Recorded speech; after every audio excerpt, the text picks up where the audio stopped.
बैठते हैं। राजीव जी, मुझे राहुल गांधी का जुनून देखकर अमीर गजलवाश का एक शेर याद आता है। मेरे जुनून का नतीजा जरूर निकलेगा, इसी सियाह समंदर से नूर निकलेगा। मेरे जुनून का नतीजा जरूर निकलेगा, इसी सियाह समंदर से नूर निकलेगा। गिरा दिया है तो साहिल तो इंतजार न कर, अगर वो डूब गया है तो दूर निकलेगा। राहुल गांधी अब राजनीति में डूब गए हैं, तो ये तय है कि वो बहुत दूर निकलेंगे। कब निकलेंगे, कितना वक्त और लगेगा, ये हम अभी नहीं जानते, लेकिन ये तय है कि उनके जुनून के नतीजे निकलना शुरू हो गए हैं।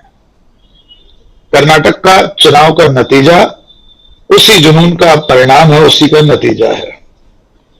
आपने कहा कि राहुल गांधी जिस तरह यात्राएं कर रहे हैं, लोगों से मिल रहे हैं सड़कों पर उतरकर, कभी विश्वविद्यालय के छात्र छात्राओं से, कभी यूपीएससी की तैयारी कर रहे लोगों से, बस में, स्कूटी पर और आज ट्रक के केबिन में बैठकर। मुझे याद आता है जब मोहनदास करमचंद गांधी पढ़ाई करके लौटे थे और उसके बाद जब धीरे धीरे सार्वजनिक जीवन में सक्रिय होना शुरू हुए, तो गोपाल कृष्ण गोखले ने उनसे कहा था कि अगर देश को जानना है तुम यात्राएं करो।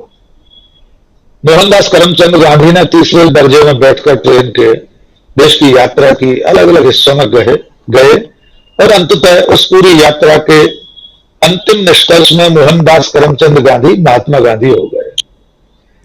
राहुल गांधी अपने देश को जानने निकले हैं, मुझे ऐसा लगता है।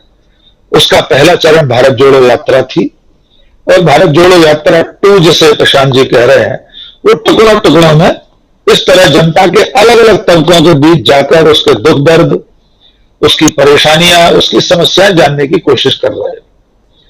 ये तब तक सिर्फ एक इवेंट बनकर रह जाएगा जब तक कि राहुल गांधी इन सब लोगों से मिलने के बाद उनकी तकलीफों को दूर करने का अगर कोई काम नहीं करेंगे, तो मेरे लिए भी ये सिर्फ एक शोमैनशिप रह जाएगी। उनकी अभी, क्योंकि उनकी पार्टी अभी सत्ता में, केंद्र में नहीं है, लेकिन जहां जहां उनकी सरकारें हैं, वहां अगर वे इस यात्रा से, इन यात्राओं से हासिल तजुर्बे को प्रदेश की सरकारों की रीति नीति में लागू कर पाए, तो इनका सचमुच दूरगामी असर होगा। और उसकी पहली बानगी पेश कर दी है कर्नाटक की कैबिनेट ने। उनकी जो 5 गारंटी थी, उन्हें लागू करने का पहली ही कैबिनेट की बैठक में सिद्धारमैया की सरकार ने ऐलान कर दिया, उसे मंजूरी दे दी है। आने वाले दिनों में मध्य प्रदेश, छत्तीसगढ़, राजस्थान में ये चुनौती सामने आएगी।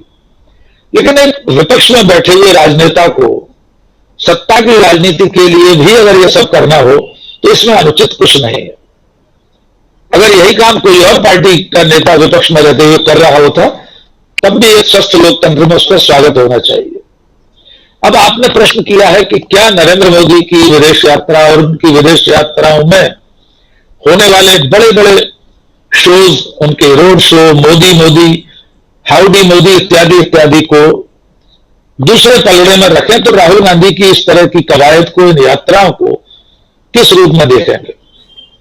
सबसे पहले तो मैं इस बात का स्वागत करूंगा कि मेरे देश का प्रधानमंत्री, जो कि मेरा भी प्रधानमंत्री है, भले मैंने उसे वोट न दिया हो और अगले 7 जन्म नहीं दूंगा ऐसी किसी विचारधारा के प्रतिनिधि को जो घृणा और झूठ की राजनीति करता हो, फिर भी वो मेरे देश का चुना हुआ प्रधानमंत्री है।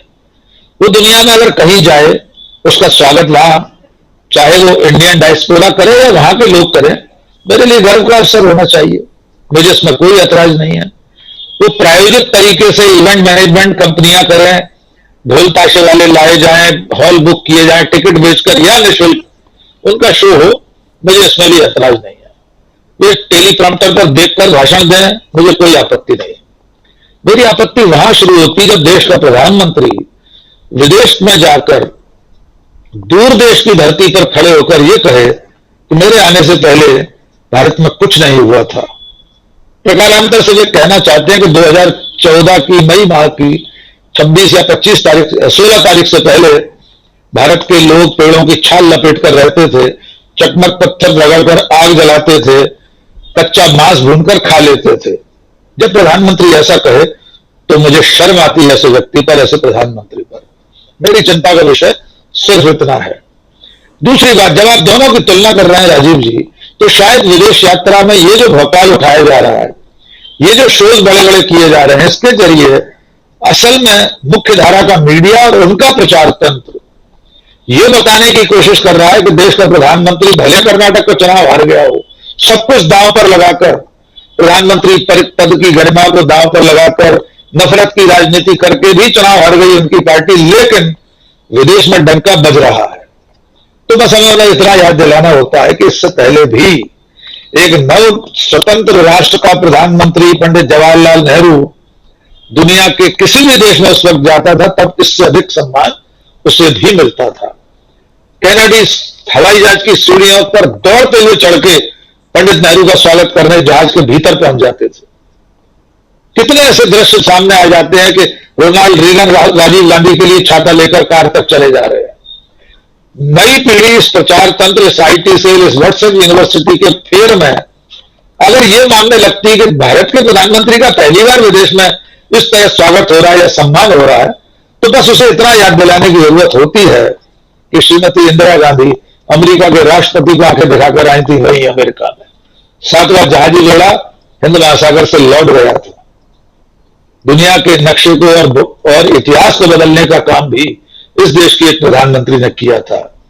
वे देश के प्रधानमंत्री, उनका दुनिया में सम्मान हो, इसमें किसी खुशी नहीं होगी, लेकिन वे अगर दुनिया के किसी दूसरे देश में जाकर अपने से पहले के देश की आलोचना करें तो वो हम सब की, हमारे पुरखों की, हमारे माता पिता की, हमारे दादा दादी की निंदा और आलोचना होती है, उससे स्वीकार नहीं किया जा सकता।